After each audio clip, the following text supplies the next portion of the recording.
திருச்சிற்றம்பலம். திருமூலர் முதல் தந்திரம் உடல் நிலையாமை. பாடல் 145.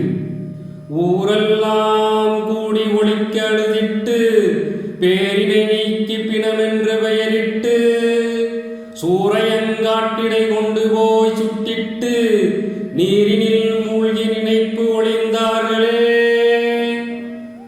ஒருவர் தன் வாழ்நாள் முடிந்து இறந்தவுடன் அவரின் உற்றாரும் உறவினரும் கூடி ஓலமிட்டு அழுவார்கள். இறந்தவரின் பெயரை நீக்கி பிணமென்று பெயரிட்டு அழைப்பார்கள்.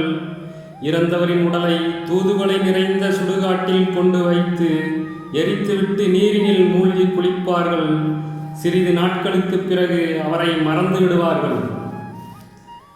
பட்டினத்தார்: என் பெற்ற தாயாரும் என்னை பிணமென்று இகழ்ந்து விட்டார்.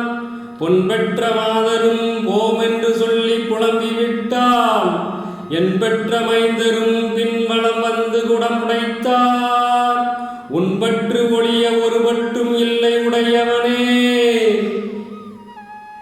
அனைத்தையும் உரிமையாக உடையவனே, என்னை பெற்ற அன்னையும் பிணமென்று இகழ்ந்து விட்டார்.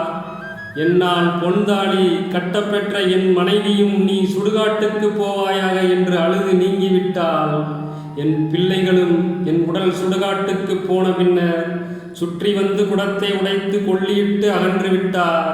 என் உறவினர் செயலும் இவ்வாறே. ஆதலால் உன் திருவடியே எனக்கு பற்றாகும், வேறு பற்று எனக்கு இல்லை.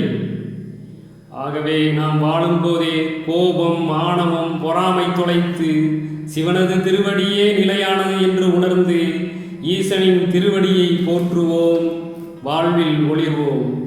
திருச்சிற்றம்பலம்.